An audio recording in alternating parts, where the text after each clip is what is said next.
Salut à toutes, salut à tous. Aujourd'hui, nous allons parler de rythme. Nous allons parler de rythme de croisière, comme je l'appelle moi. Alors, rien à voir avec les bateaux. Nous sommes bien sur une piste de paddle. Nous allons parler de notre propre rythme de croisière et du rythme croisière de nos adversaires, notamment. Alors, où est-ce que je veux en venir? Eh bien, tout simplement, nous qui sommes des joueurs amateurs, eh bien, si nous nous retrouvons confrontés à des joueurs professionnels, eh bien, vous allez voir que, mis à part la technique qui sera complètement différente et bien plus poussée, ce qui va vraiment marquer la différence, ça va être leur rythme de jeu, leur vitesse de balle, etc., à laquelle ils peuvent tenir la balle. Et donc, nous, on ne peut pas tenir ce rythme-là. Donc, c'est là-dessus que je voudrais en venir. Et je pense qu'il est important de bien que chacun et chacune comprenne notre propre rythme de croisière afin d'être à l'aise sur le terrain.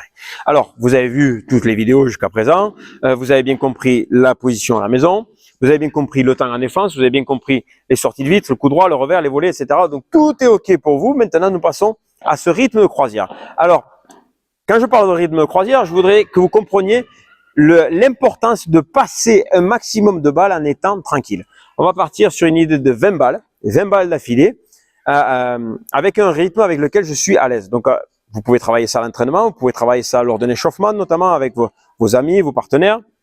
Donc, l'idée, elle est vraiment, je suis ici en défense et donc je vais jouer avec un rythme suffisamment tranquille qui va me permettre de passer un maximum de balles sans faire les fautes. Si vous êtes capable d'arriver à 20 balles d'affilée, je vous garantis, vous avez trouvé votre rythme de croisière. Si vous commencez à faire des fautes bêtes, c'est-à-dire vous trompez sur la sortie de vitre, vous allez trop près de la balle, vous jouez la balle, vous la remettez, derrière, vous vous faites avoir. Tout ça montre que vous n'êtes pas à l'aise avec les frappes de balle. Donc, c'est peut-être que ça va un petit peu trop vite. Donc, il va falloir ralentir ce rythme-là pour arriver à trouver ce rythme avec lequel vous imposez quelque chose aux adversaires, avec lequel derrière, vous allez pouvoir vous défendre la balle suivante. Vous comprenez ce que je veux dire? Voilà. Donc, on parle des coups droits, on parle des revers, on parle des lobes, on parle des sorties de vitres, les rotations, etc. Donc, tout ceci est vraiment très important à comprendre. Ne jouez pas avec un rythme trop lent. Un rythme trop lent reviendrait à pousser la balle et à attendre qu'il se passe quelque chose. D'accord? Ce rythme-là, il n'est pas bon. Je vous invite vraiment à chercher ce rythme-là. Je sais que c'est pas évident ce que je dis aujourd'hui dans cette vidéo, mais c'est vraiment hyper important de temps en temps de chercher à accélérer les jambes, à accélérer un petit peu le rythme et à voir. Ah, ça y est, je fais la faute, je suis pas à l'aise avec ce coup-là, hop, je vais ralentir un peu. Donc allez, je continue, ça y est, je le trouve. D'accord? Donc toujours essayer avec du mouvement de trouver ce rythme-là avec lequel vous êtes à l'aise en défense. Ok? Donc ne cherchez pas un rythme, comme je disais, vraiment trop lent, à dire, ouais, regarde, si je joue à 10 km/h, j'arrive à passer toutes les balles. D'accord, mais tu progresseras jamais. Le but, il est qu'aujourd'hui, tu joues à 10 km/h, demain, tu joues à 15 km/h, après-demain, tu joues à 20 km/h, dans 2 ans, tu joues à 30 km/h. Ton rythme de croisière, il augmente, d'accord? Donc, tout ça passe par, forcément, la technique, les coups que vous êtes à l'aise ici derrière, le jeu de jambes, le positionnement, tout ce qu'on a parlé dans toutes les vidéos, eh bien, tout ceci prend forme aujourd'hui dans ce rythme de croisière ici en défense, d'accord?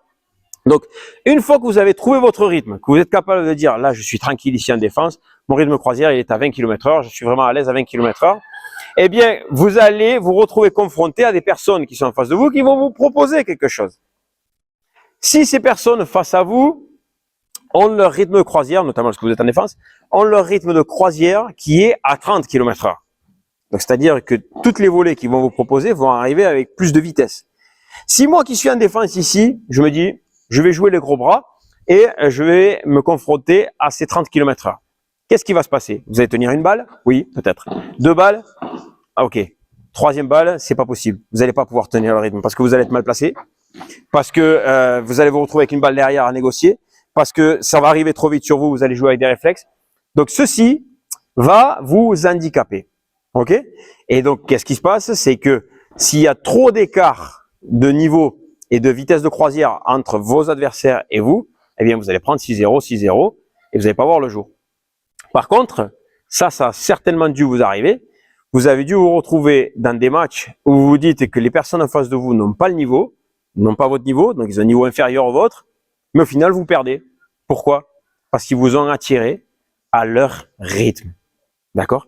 Et donc, c'est ça l'intérêt. C'est que lorsque vous êtes ici en défense et vous jouez à 20 km/h aisément et en face de vous, vous avez personne qui joue à 30 km/h, eh bien, d'essayer par tous les moyens de ralentir ce rythme durant le jeu et entre les points notamment pour arriver à attirer ces personnes à votre rythme à vous, qui serait 20 km/h ou peut-être même en dessous, pour pouvoir commencer à vous battre sur le terrain, à lutter sur les échanges. Et on le voit même à niveau professionnel.